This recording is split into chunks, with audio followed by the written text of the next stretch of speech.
హావియస్ welcome to సర్కార్ TV. నేను సహస్ర. RRR తో ఆస్కార్ గెలిచిన రాజమౌళి ప్రస్తుతం మహేష్ బాబుతో SSMB29 సినిమా తెరకెక్కిస్తున్న విషయం తెలిసిందే. అడవి నేపథ్యంలో సాగే ఈ మూవీ షూటింగ్ కెన్యాలో జరుగుతుంది. ఈ చిత్రంలో ప్రియాంక చోప్రా, పృథ్వీరాజ్, సుకుమారన్ కీలక పాత్రలుగా నటిస్తున్నారు. ఈ సమయంలో Rajamouli, Karthikeya Japanese game creator Hideo Kojima రూపొందించిన వీడియో గేమ్ డెత్ స్ట్రాంగ్ 2 లో కనిపించనున్నారు. నార్మన్ రీడర్స్, ఎల్లి ఫ్యాంగ్లతో పాటు రాజమౌళి సరదా పాత్రలతో ఉంటారని సమాచారం. ఈ గేమ్ జూన్ 26వ తారీఖున విడుదల కానుంది. మొదట జపాన్ టూర్ లో హిడియోతో ఏర్పడిన పరిచయమే ఈ గేమ్ కు దారితీస్తున్నట్లు సమాచారం. RRR తో ఆస్కార్ అందుకున్న దర్శక ధీరుడు SS రాజమౌళి ప్రస్తుతం సూపర్ స్టార్ మహేష్ బాబుతో ఓ యాక్షన్ అడ్వెంచర్ మూవీ తీస్తున్నారు. ఫారెస్ట్ నేపథ్యంలో సాగే ఈ సినిమా షూటింగ్ ప్రస్తుతం కెన్యా అడవుల్లో జరుగుతుంది. SSMB29 వర్కింగ్ టైటిల్ తో తెరకెక్కుతున్న ఈ సినిమాలో గ్లోబల్ బ్యూటీ ప్రియాంక చోప్రా కీలక పాత్రలో పోషిస్తున్నారు. ఇప్పటికే పలు స్కెడ్యూల్ షూటింగ్ జరుపుకున్న ఈ మూవీకి సంబంధించిన భారీ బోట్ యాక్షన్ సీక్వెన్స్ తీసేందుకు ప్లాన్ చేస్తున్నారు.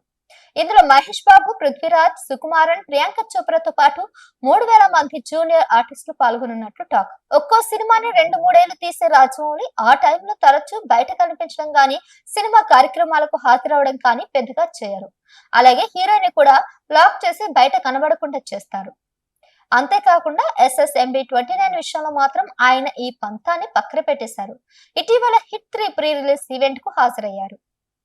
సినిమా ప్రారంభమైనప్పుడు మహేష్ బాబు పాస్పోర్ట్ లాగేసుకున్న రాజమౌళి ఆ తర్వాత రూల్స్ సడలించి విహారయాత్రలకు వెళ్లేందుకు అనుమతిచ్చారట. తాజా విషయానికి వస్తే రాజమౌళి ఒక వీడియో గేమ్ లో ప్రత్యక్షమయ్యారు. వీడియో గేమ్ లో ఇష్టపడే అందరికీ హిడియో కోసిమా సుపరిచితమే. ఆయన రూపొందించిన super success game death standing second version లో రాజమౌళి, కార్తికేయ కనిపించనున్నారు. ఇందుకు సంబంధించిన వీడియోలో ఇప్పుడు నెట్టింట వైరల్ అవుతున్నాయి. డెత్ స్టాండింగ్ 2 హాలీవుడ్ లో ఆయన నటులు నార్మన్ రీడర్స్, ఎల్లి స్టాండింగ్ లో భాగం కాగా వారితో పాటు రాజమౌళి, కార్తికేయ కూడా కనిపించున్నారు. ఈ గేమ్ జూన్ 26వ తారీఖు నుంచి పూర్తిగా అందుబాటులోకి రానుంది. అయితే సోషల్ మీడియాలో కనిపిస్తున్న విజువల్స్ ప్రకారం రాజమౌళిది సరదాగా సాగే పాత్ర అని కూడా తెలుస్తుంది. మరిన్ని అప్డేట్స్ కోసం కీప్ వాచింగ్ సర్కార్ టీవీ.